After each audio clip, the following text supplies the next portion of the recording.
ስለ ኢትዮጵያውያን መነኮሳት በአደገኛና አስፈሪ ተራሮች ውስጥም ስላሉ የኢትዮጵያ ቤተክርስቲያኖች እናወራለን።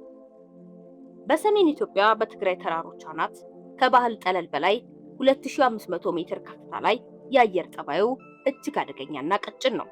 በዚህ አስፈሪ ገደል ላይ እድሜያቸው ከ70 በላይ የሆኑ አቶ አባ አስረስ የተባሉ አረጋዊ መነኩሴ በባዶ እግራቸውና ያለምንም የደህንነት ገመድ 300 ሜትር ከፍታ ያለውን ቀጥ ያለ የአለት ግድግዳ ተለጥፈው ይወጣሉ።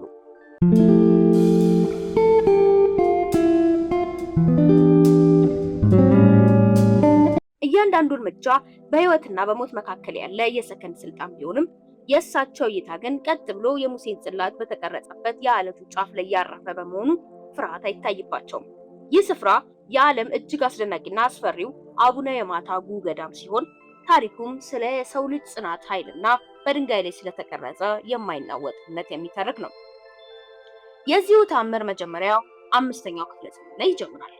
በወቅቱ በሮማ ኢምፓየር እና በሶሪያ በጥንታዊ ክርስቲያኖች ላይ ከደረሰው ሃይማኖታዊ ስደት ለመሸሽ 9 ቅዱሳን ወደ አክሱም መንግስት ተሰደዱ። ከነዚህም አንዱ የሆኑት አቡነ የማታ የከተማውን ግርግር በመሸሽ ከፈጣሪ ጋር ብቻ የሚገናኙበትን ፍጹም የብቸኝነት ስፍራ ፍለጋ ወደ ምስራቃዊው የገርላታ ተራሮች አመሩ።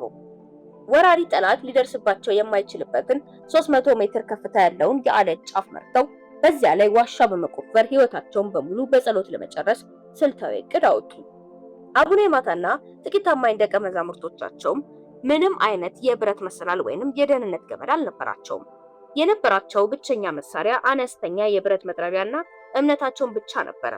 መነኩሳቱ የተራራውን የአለት ውቅር ያጠኑ ሲሆን የገርአታ ተራሮችን የአሸዋ ድንጋይ በመሆናቸው በቀላሉ ሊቀረጹ የሚችሉ ቢሆኑም በጥንቃቄ ካልተያዙ ደግሞ ተደርምሰው ሰውን የመጨፍለቅ አደገኛ ባህሪ አላቸው።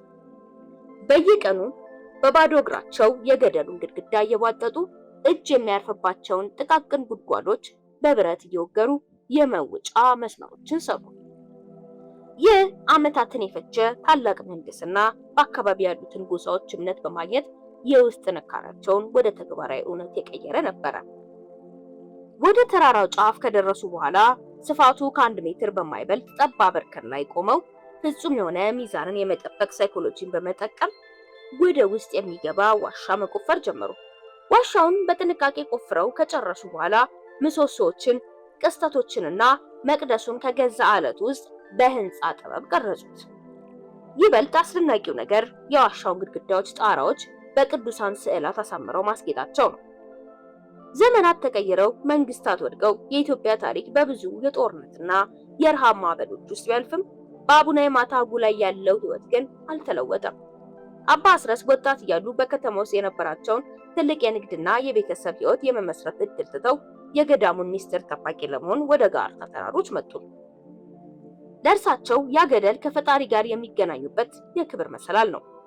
ዛሬም ድረስ ወደ ገዳሙ የሚመጡ አዲስ እናቶች፣ ህፃናትና አረጋውያንን ይህንን የሞት ገደል ያለምንም ፍርሃት መውጣታቸው ለዓለም ተመራማሪዎች ትልቅ እንቆቅልሽ ነው። ገዳሙን ለመጎብኘት የሚመጡ የውጭ ሀገር ተመራማሪዎችና ቱሪስቶች ከተራራው ግርጌ ሲቆሙ ፍጹም ሽብር ይሰማቸዋል።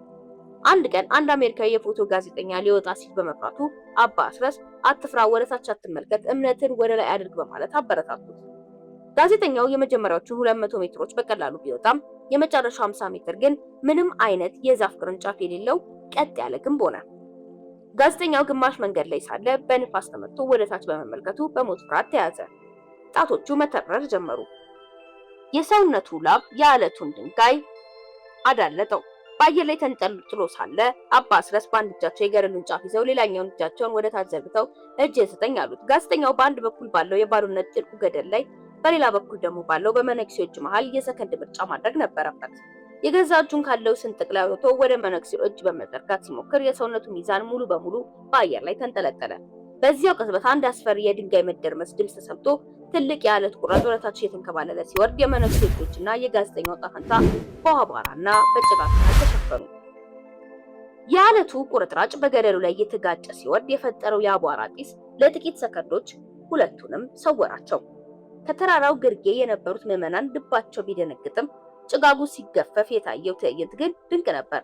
አባ አስረስ በገደሉ ጫፍ ላይ በጥንቃቄ በጥቃቅን የድንጋይ ጥርዝ ላይ በግራ እግራቸው ብቻ ቆመው ቀኝ ግራ እጃቸውን ደግሞ በጋዜጠኛው አንጓ ላይ አጥብቀው በመቆለፍ የጋዜጠኛውን ሙሉ ሰውነት ክብደቱን በአየር ላይ አንጠልጥለው ይዘውት ነበረ። በጥንካሬ ጋዜጠኛውን ወደ ዋሻው ጠባብ ደጅ ሳቡት። ጋዜጠኛው በህይወት የመኖሩ እውነታ ሳይዋጥለት ሲቀር አባ አስረስ እንኳን ደህና መጣ ወደ እግዚአብሔር ቤት አሉት። ወደ ዋሻው ጥልቅ ክፍል ሲገቡ የአየር ሁኔታ ተለውጦ የሰላምና የዝምታ ድባብ ሰፈነ።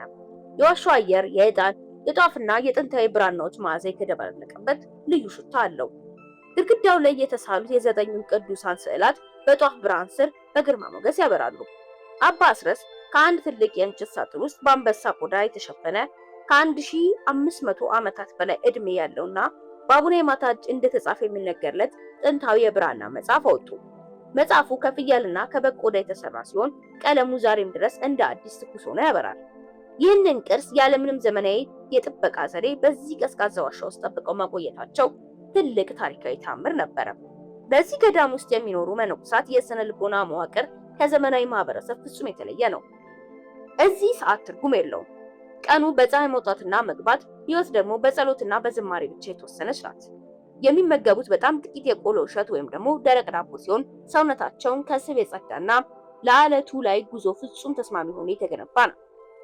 አባ አስረስ ሲያስረዱ በምድር ላይ የምትኖሩ ሰዎች እኛን ስትመለከቱ እስረኞች እንመስላችኋለን። ነገር ግን እውነተኛው እስረኛ በከተማ ውስጥ ያለው የገንዘብ፣ የጊዜ፣ የፍርሃትና የንብረት እስረኛ የሆነው ሰው ነው። የሞት ፍርሃት ያሸነፈ ሰው ደግሞ በዓለም ላይ ማንም ሊያሸንፉ አይችልም በማለት የፍርሃት አልባነት ሳይኮሎጂያቸውን ገልጠዋል። በገርአልታ ተራራዎች የአቡነ የማታ ገዳም በታሪክ ዘመናት ሁሉ የኢትዮጵያ የማንነትና የነጻነት ምሽጎች ነበሩ።